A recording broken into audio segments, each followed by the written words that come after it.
Alright guys, welcome back. As you can see, I pretty much got all of the front accessories off and the power steering rack.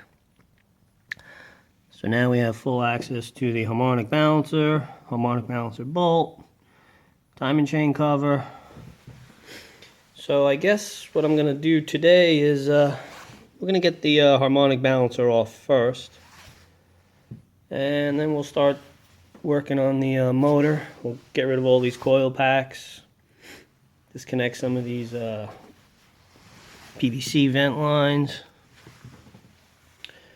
and then we'll start taking apart the motor. But for now I'm going to focus on the harmonic balancer. Alright guys, I'll be back. Wish me luck. If I run into any snags, I'll let you know. If I come up with any tricks to make the job easier, I'll also let you know. Alright, I'll be back. Alright guys, so here I am under the car. Here's a harmonic balancer bolt. This is on there pretty tight. In some instances you're going to have to heat it up to break it loose. But so far everything on my car has been coming off very easy, considering it's, what, 4 years old and has 8,000 miles now. You'll see all over the internet that this has actually been torqued to 235 to 250 foot-pounds of torque. So it is on there tight. I got my wheels chocked, my back wheels chocked pretty well. I'm going to also put the car in 6th gear to put a heavy load on the motor, so that the back wheels don't want to spin or the car doesn't want to roll forward on the lift as I try to get that bolt off. But that's where I am right now. Alright, I'll be back. Okay guys, it's a 24 millimeter bolt on there. So it's a good idea to get like an impact socket, because you're going to be applying a lot of torque. So I got a 24 millimeter impact socket, a short extension, and then to a breaker bar. I might have to attach a pole to the bottom of the breaker bar and for some extra leverage. But I'll let you know how it goes. I'll be back.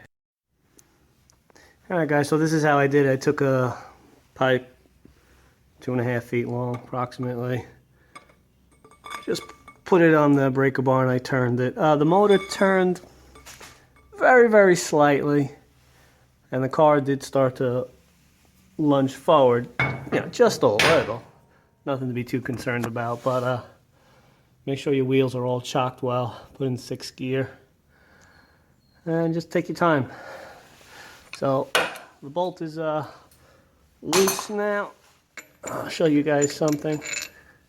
There it is. It's all out. So you can see, because I have the Procharged sells you a, well, the kit comes with a special tool. It's basically like a harmonic balancer bolt. It's got a little hole with a big spacer. It's got a hole in it, and you got a drill. And you're going to drill basically like halfway into the outer lip of the harmonic balancer and a little bit into the crank snout. And then you insert this dowel, and that's so that the harmonic balancer doesn't spin on the crank snout. So that's pretty much it. Okay, there seems to be a lot of confusion when you're installing the harmonic balancer back onto the crank snout. Basically you'll see to press it back on until it's seated. And a lot of people are like, well, what does seated mean? But what you could do is take a measurement. Basically you'll want a tool like this. This is a 6-inch digital caliper, Harbor Freight. And basically I took it and basically I put it right there, right here. And then I, with my thumb, it's hard to do right now, I roll it out, and then I would get a measurement of 0.125. You see that little bit right there? So with your thumb, just roll it out. And when that tip makes contact with the crank snout, so that's one way you could do it. I'm just doing it again to be safe. So I roll it out.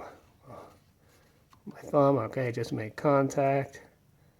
And there you go. I did it with one hand. I got the same measurement. Look at that. 0.125. So take a measurement before you go and pull that off. All right, I'll be back.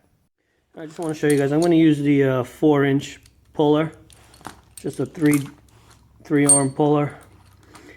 Now on most of these pullers, you could change the arms so that it grabs the inside of the harmonic balancer or the outside. I'm going to be grabbing on the inside. Show you why.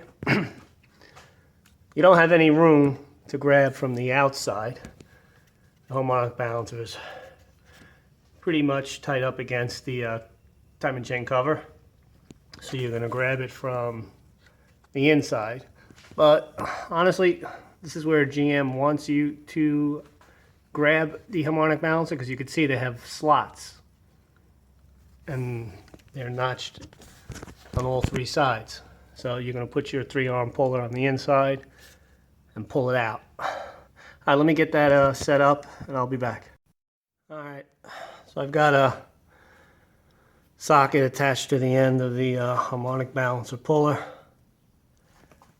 All the arms are in the appropriate grooves provided by GM in this case. And then I'll just gently crank down on it. And we should start to see it move soon. Hold on a second.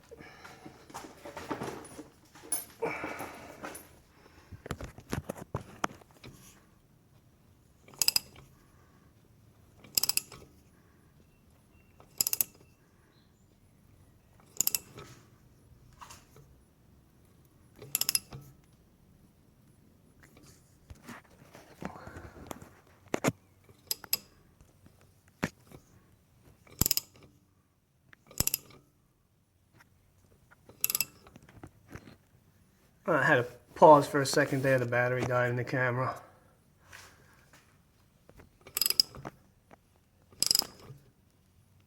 Yeah, you see it moving.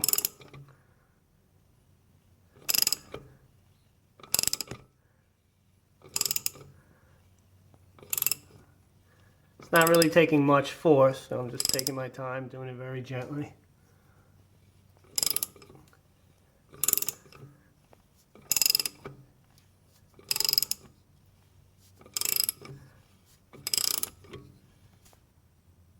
But I was concerned that this pin would create a little more resistance, but it hasn't.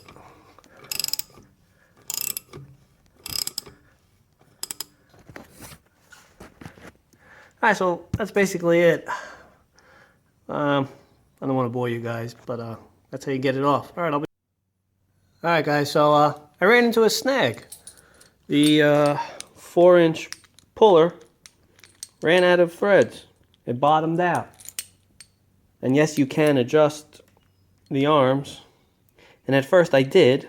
The bolts were originally down here, this lower hole, and then I put them up here. But that just made it worse. And I was like, oh yeah, silly me, I see why. But luckily I had a 6-inch puller too. So I put the 6-inch on and that's going to work. I initially tried to use a 6-inch, but you can't because the arms are thicker. There's more material on them. And when this is fully seated, there is literally no room to get these big claws behind the puller here. So at first, if you have the same set that I do, this is from Harbor Freight. Came with a 6-inch, a 4-inch, and I think a 3-inch. So if you're using those, you'll have to start with the 4-inch and then move up to the 6-inch. Alright, so let me get this thing off. It's taking a while. I'll be back. Alright, so the balancer is off. So now everything on the front is clear. So now I'm going to start disconnecting the coil packs. And again, I said this before, if you're not familiar, disconnect everything carefully and label everything as you go along. And also, remember, take a lot of photographs so you have references to go back to.